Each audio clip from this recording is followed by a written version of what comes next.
Sebelum kita memulai cerita, jangan lupa untuk klik pada tombol subscribe, like, dan lonceng.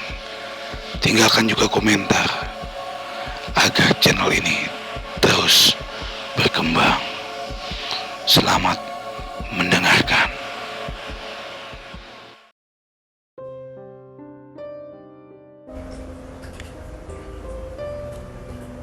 Aku akan menceritakan kisah nyata yang dialami oleh ibuku sendiri. Saat itu, aku masih duduk di bangku TK. Kita baru saja pindah ke suatu perumahan yang terletak di pelosok desa di bagian selatan Jawa Tengah, yakni Desa Batuwarno di pedalaman Kabupaten Wonogiri. Belum banyak orang yang menghuni daerah ini. Rumah warga yang berpenghuni masih bisa dihitung dengan jari. Hampir semua hunian di perumahan ini belum ditempati oleh pemiliknya. Waktu telah berjalan 3 bulan.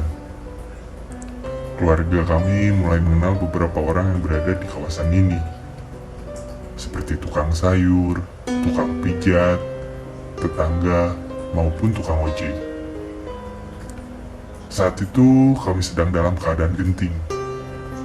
Badanku mengalami demam hingga gemetaran. Rumah sakit amatlah jauh. Kita harus menempuh jalan menuju kota jika ingin berangkat ke sana. Sehingga hal itu tidaklah mungkin dilakukan karena terlalu jauh dan merepotkan. Lokasi di sekitar area perumahan masih sawah-sawah, semak belukar, ladang, dan hutan pohon jati. Transportasi kala itu hanyalah ada ojek yang biasanya mangkal di pos ojekan. Dan biasanya ojek-ojek di sini hanya narik mulai dari pagi sampai jam 3 sore saja. Di atas jam itu mereka sudah kembali ke kediaman masing-masing. Zaman tahun di 1999, belum banyak orang yang memiliki atau memakai handphone. Paling-paling komunikasi hanya lewat wartel dan telepon rumah saja. Tapi kita belum punya telepon kabel, apalagi HP. Ibuku bermaksud menelpon taksi, namun hanya bisa lewat wartel, yang bukannya hanya sampai jam 7 malam. Jam kala itu menunjukkan pukul 5 sore. Para ojek yang mangkal di pangkalan sudah pulang, dan saat itu ibuku berpikir daripada kelamaan, lebih baik dia cari tukang pijat saja. Ibu pun berjalan menuju rumah tukang pijat yang jaraknya cukup jauh dari rumah. Jalan menuju rumah si tukang pijat tidaklah mudah. Ibu harus melewati hutan pohon jati yang menjadi jalan pintas tercepat yang menghubungkan perumahan dengan desa tempat si tukang pijat tinggal. Karena beliau hanya jalan kaki, waktu yang ditempuh pun tidak sebentar. Berbekal payung, dia berjalan seorang diri.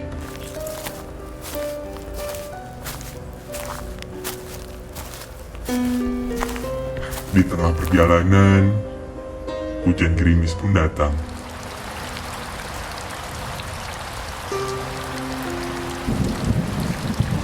Beliau pun mengembangkan payungnya.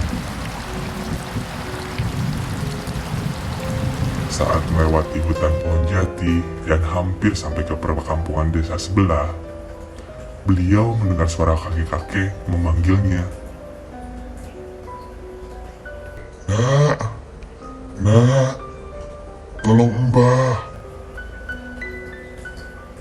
Ibu melihat ke sekelilingnya, tapi tak ada orang. Dia kembali berjalan. Di langkah ketujuh ibu berjumpa dengan seorang lelaki tua yang mengenakan topi caping dari anyaman bambu. membawa cangkul di pundaknya. Kakinya pun penuh dengan tanah. Pria tua itu berpapasan dengan ibuku. Ibuku mencoba menyapanya. Apakah Bapak yang memanggil saya barusan? Lelaki tua itu tidak menjawab, hanya mengangguk pelan. Gelagat pria itu tampak aneh. Tatapan ibuku tak bisa lepas dari pria tua itu. Ada yang bisa saya bantu, Ke?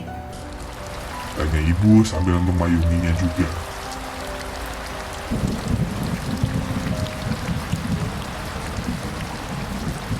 Tolong ternakku muli yuk. Dalam bahasa Indonesianya, tolong antarkan aku pulang. Ibu seolah lupa dengan tujuannya ke sana. Bagaikan terhipnotis, beliau mengikuti arah berjalan si kakek yang semakin lama berjalan semakin jauh dari tempat ibuku berpijak. Tiba-tiba bulu kuduk ibuku berdiri saat mendekati kakek itu. Bau kakek ini bagaikan bangkai tikus yang telah membusuk berhari-hari, amat sangat menyengat. Ketika ibu memandang kakek ini dari ujung kaki ke ujung kepala, benda di pundak kakek ini yang semulanya dikira cangkul oleh ibuku, berangsur-angsur berubah warna menjadi memanjang seperti karung dari kain putih. Yang begitu mengagetkan adalah ada wajah di antara karung putih menjunta yang diikat tersebut. Ibuku segera menyadari apa yang dia lihat, yakni sosok pocong yang sedang dia bawa oleh si mbah.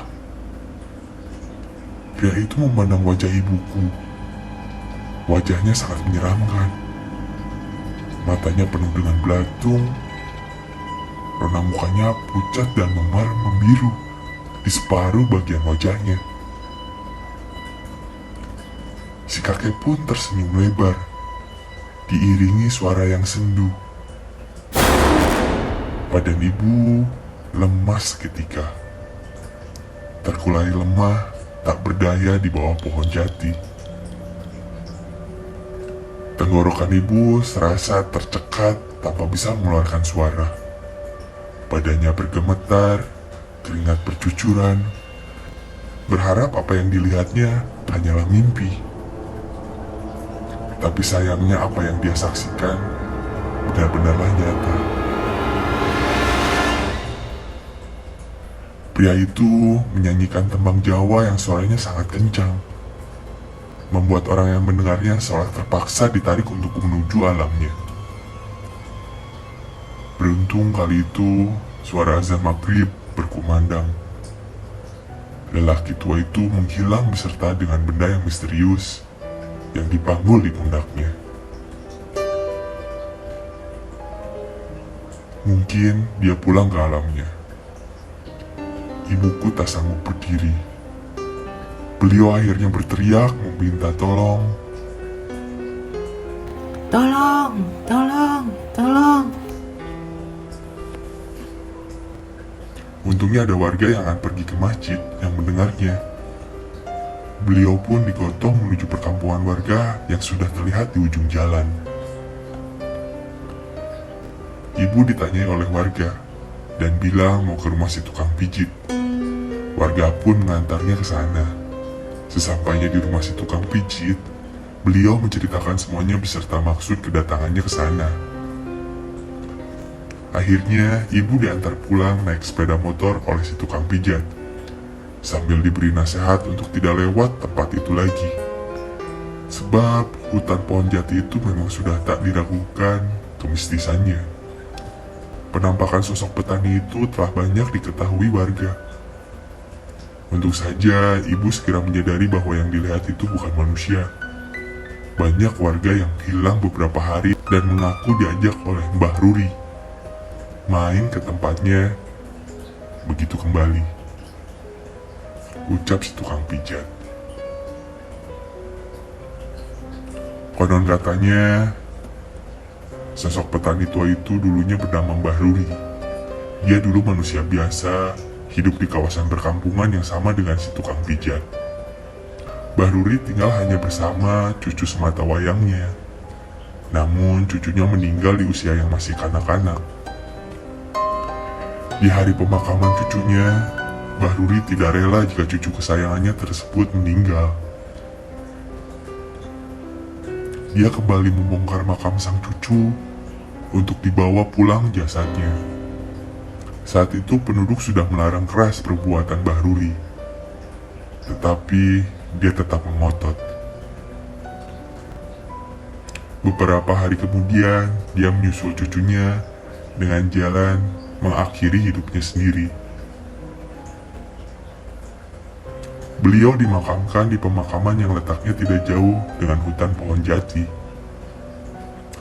Penduduk setempat sangat menghindari lewat jalan itu, kecuali di siang hari. Cerita ini baru beliau sampaikan ketika aku rasa cukup matang, yaitu saat sudah masuk SMP, karena ibu khawatir jika saat itu langsung diceritakan kepadaku. Saat itu juga aku akan tumbuh menjadi seorang lelaki yang penakut. Cukup sekian untuk cerita misteri kali ini. Jangan lupa untuk mendengarkan cerita misteri lainnya di Urban Legend. Dan jangan lupa untuk klik subscribe, like, komen, dan share. Selamat malam, dan terima kasih.